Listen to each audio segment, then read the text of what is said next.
아직 뭐 딸이지.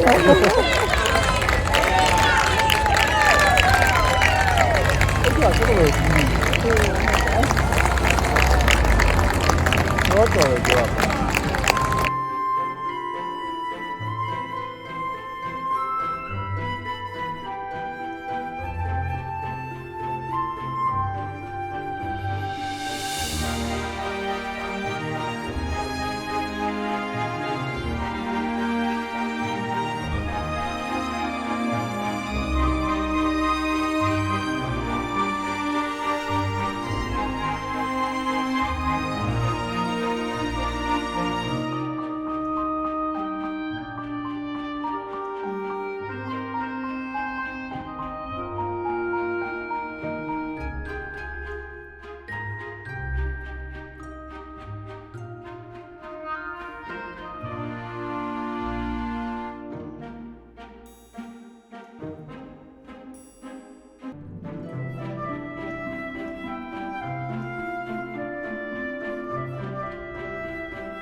These are situated around the vessel in accessible locations and are designed to be released or float free in the unlikely event of an emergency. Life jackets are located in the lower saloon under the seats. We do ask that passengers on the upper deck refrain from standing on the seats or leaning over the safety rails. Downstairs, all the emergency exits are clearly marked, and this includes the two sliding doors at the front. In the event of an emergency arising, please remain calm, seated, and follow the instructions that will be given by the crew. Miss Lakeland 2 is a non-smoking vessel. This includes outside and the use of e-cigarettes. Finally, please keep children with you at all times. Don't allow them to run around the vessel. Thank you, and enjoy your cruise on Windermere. Windermere is the largest lake in England. It's 10.5 miles or 16 kilometres in length, a mile or 1.6 kilometres at its widest, and up to 220 feet or 67 metres at its deepest. It's split into two main basins, the north and south, by the group of islands just here at Bowness. This 45-minute circular cruise takes us around a few of these islands, many of which have quite a history to tell. Now we're underway, the bar is open. Situated downstairs at the rear of the saloon, it sells tea, coffee, hot chocolate, soft drinks, beers, wines and spirits. We also sell crisps and a range of chocolates and sweets. Please note that the bar will close a few minutes prior to arrival.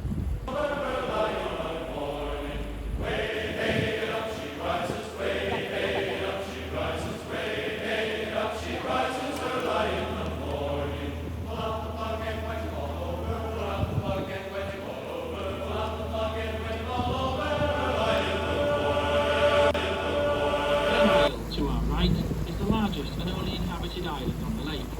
It has been lived on for hundreds of years, but the current dwelling, visible through the trees, is a roundhouse, constructed in 1774 by Thomas English.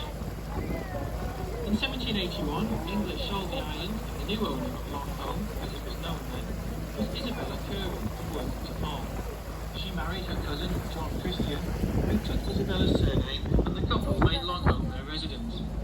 It was the Curwens who planted a ring of trees around the island for privacy, but also, unfortunately, partly obscuring the view of the house at the same time. So fond of Windermere and the island was John Curwen that he renamed the island Bella Isle after his wife, and over the years this has become Belle Isle.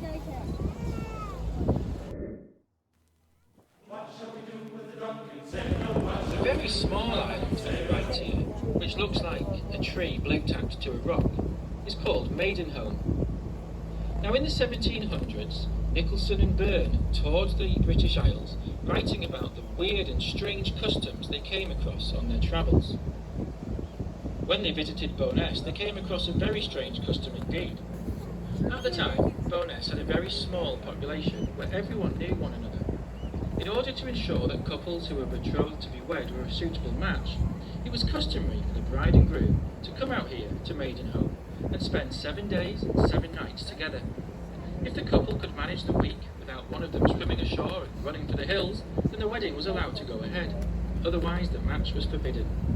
The result of this was that Bo'ness marriages were destined to last.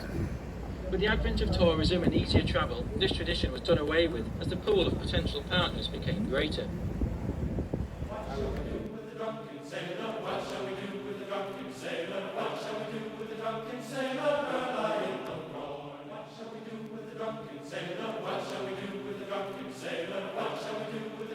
The vessel on the left is the motor vessel Teal, built in 1936 by the Vickers Armstrong and Barrow and Furness for the London Midland Scottish Railway. She was transported in sections by rail to lakeside and put together on a slipway there prior to launching. She weighs 250 tons and is powered by 2 Volvo diesel engines. As built, she could carry over 700 passengers, although nowadays this has been reduced to a maximum of 533 passengers with a crew of 6. The building set up on the hill to the right is Clave Station.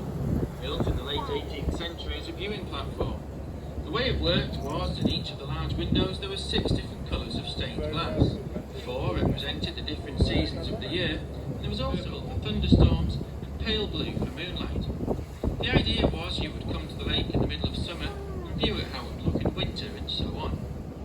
During the 20th century the building fell into disrepair, but in the last few years the National Trust has renovated it, opened it to visitors, and to enhance their experience even put some stained glass around the windows to give some indication of what it would have been like nearly 200 years ago. Surrounding the vessel now, you will notice lots of red marker buoys. These mark the midwater shallows, and hereabouts are in circles around the danger spots. You may recall Windermere has a maximum depth of 220 feet or 67 metres, but the average depth is only around 40 feet or 12 metres. Many places around this section are much, much shallower.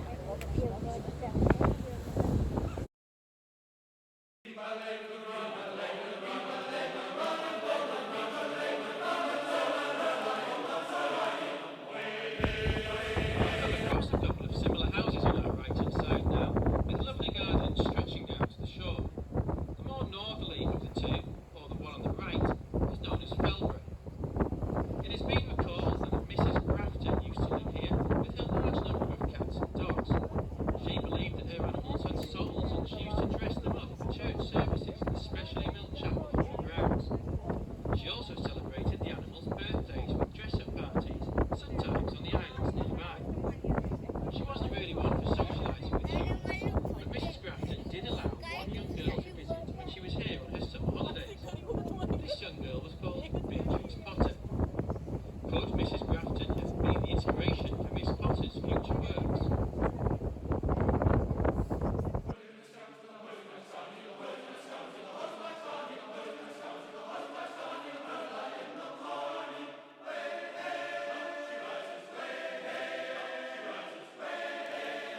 continuing Well, south ahead of me, yeah. to Lakeside.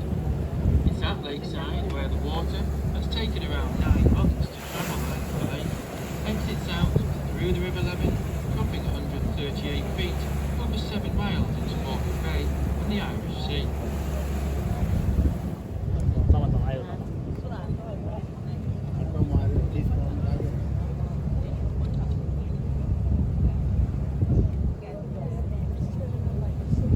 The large building with all the bay windows set up to our right here is Broadleys. Built in 1899 and designed by the architect Charles Voysey, Broadleys was purchased in 1950 by the Windermere Motorboat Racing Club, which is the oldest club of its type in the world, having been set up in 1925. Famous members have included Henry Seagrave, Donald Campbell and his father Malcolm, each of whom held water speed records at one time. After the introduction of the 10-mile-an-hour speed limit on the lake in 2005, racing took place off the lake. But since 2013, a special dispensation has allowed for 2 or 3 race days each year on the lake again during the summer months. Broadleys has also been used as a filming location for the TV series Poirot and the film The French Lieutenant's Woman.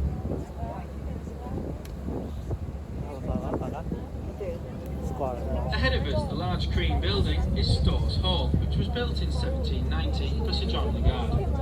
In 1806, the building came into the possession of John Bolton, who was born in Ulverston in 1756.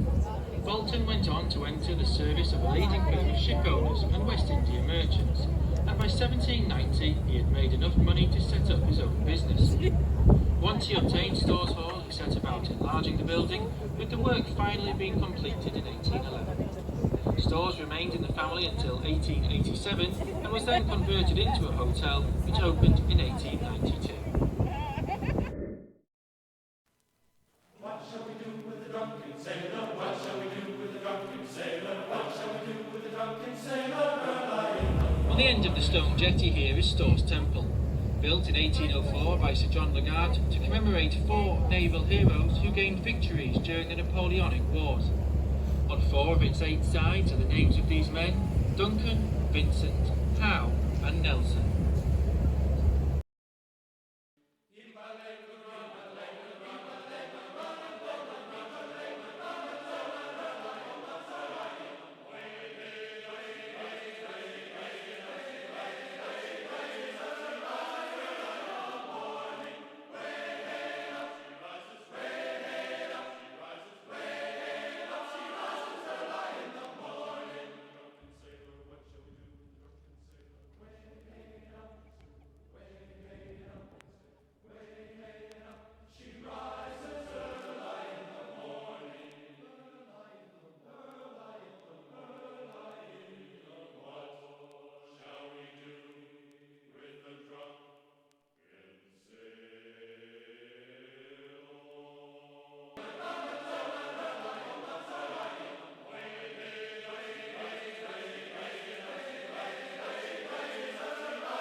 Ahead of us is the island of Rampo, which was an important property in centuries gone by. Parcelled with the island were fishing rights for large parts of the lake. Windermere was commercially fished for hundreds of years up until 1921, when to try and conserve fish stocks, commercial fishing was banned. There was, however, a brief respite between 1941 and 1947 during rationing, when perchins, tinned perch and tomato sauce, were sent as far as London. Today, fishing on Windermere requires a permit. The main fish caught commercially in times gone by was the char, now one of the rarest fish in the UK. There are many other species of fish in the lake, including perch, pike, trout, carp, as well as plentiful eel. Seasonal visitors like salmon and lamprey also ascend the River Leven.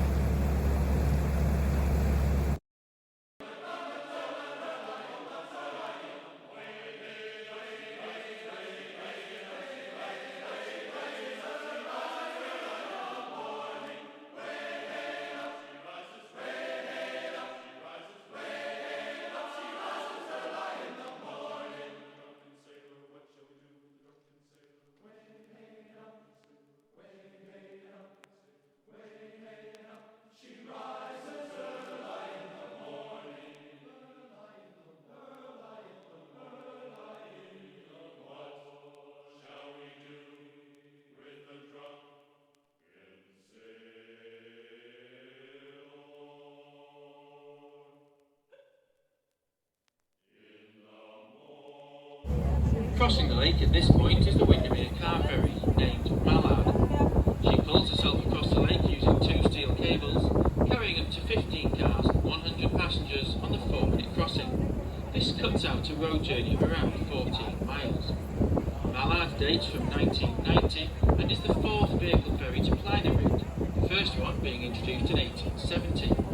Prior to that, there was a passenger service in operation here, the earliest reference to which is 1438, although it's likely a crossing had been operated of some description for a few hundred years before that. What shall we do with the drunken sailor? What shall we do with the drunken sailor? What shall we do with the drunken sailor? The large grey building you can see through the trees is the Ferry House, built in 1880 as a hotel on the site of the former Ferry Inn, which has stood there since the 16th century. Opposite Ferry House is the island of Provo. Ingeniously, Bruce Logan, who was a former landlord of the Ferry Hotel, used the island as kennels for his hound trailing dog. When a hunt was on, they would swim ashore, and then, whilst Mr. Logan and his friends sailed for the start of the hunt in his steam yacht Esperance, the hounds would follow, running along the shore, meeting him wherever he berthed his boat. Drunken sailor, what shall we do with the drunken sailor? What shall we do with the drunken sailor? Early in the morning, way hey, and up she rises, way hey, and up she rises, way. As we travel round the islands, you can't fail to notice all the moored boats. The moorings around here are particularly sought after, as the islands provide added protection from the wind.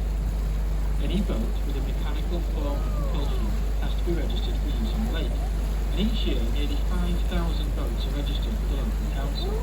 A similar number of unregistered vessels, sailing boats, kayaks, canoes and so on, also use the lake, making Windermere the busiest stretch of non-tidal water in the UK.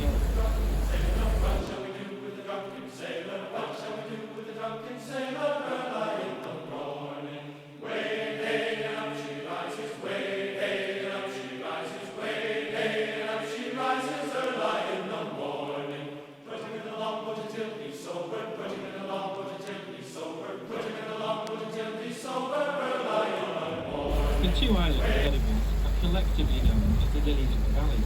Their old names of Small Home and Income are now nearly forgotten. They take their newer name from the flowers that used to grow all over them, but which are now locally extinct. During the Edwardian era, it became a bit of a tradition to hire one of the 300 rowing boats available in Bowling. Row out with your loved one and pick them some of the flowers. Unsurprisingly, it wasn't long before the flowers were all picked out. Nowadays, the islands are a bit of a haven for the local wildlife, and as a result, the lake rangers try to limit landings on them during the nesting season in the early part of the year.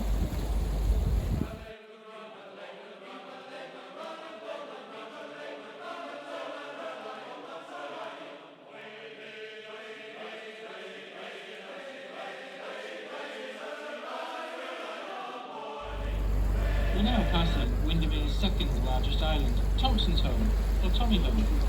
It takes its name from its previous owners, the Thompson family of Windermere. The first reference to it is from deeds dating to around 1390. It's quite a long island, which is sometimes split in two at times of high water. It's also a breeding ground for local bird life, and as a result, landing is prohibited during the breeding season. Thompson's Home used to be quite a bit smaller than it is today.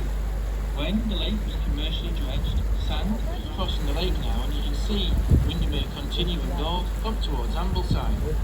At the head of the lake, the large mountain is the Fairfield, which, at its summit, stands at 2,863 feet above sea level. It's where one of the 3 main glaciers that carved out the lake originated. On the southeastern side, I created a large marble table with seats where visitors could picnic. The island was seldom empty, and the table supports are still there to be seen hidden amongst the bushes. As we sail through the bay again, you can see the village of Bowness laid out along the shoreline.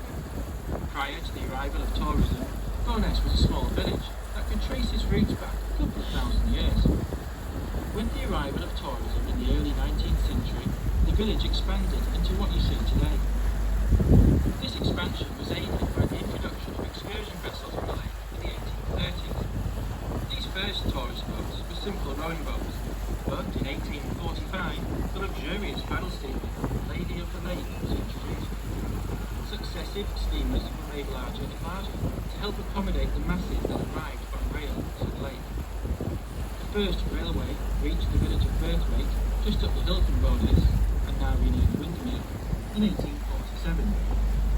Lakeside, at the southern tip of the lake, was reached in 1869. Wealthy industrialists moved here and made their home at the lake shore, commuting to their workplaces for the week and returning up here at weekends. One such man was Henry Schneider, known as the man who built Barrow.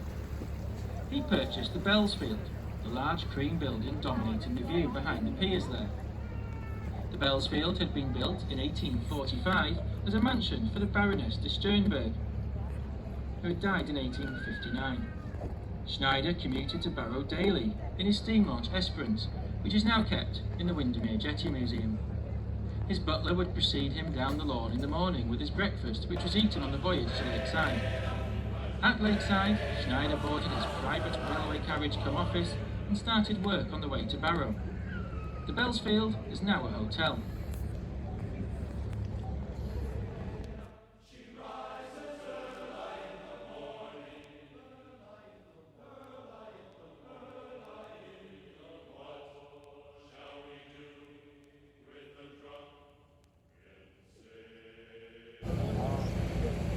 Dài lắm. Nhưng mà giờ tháo rồi là rất là dài.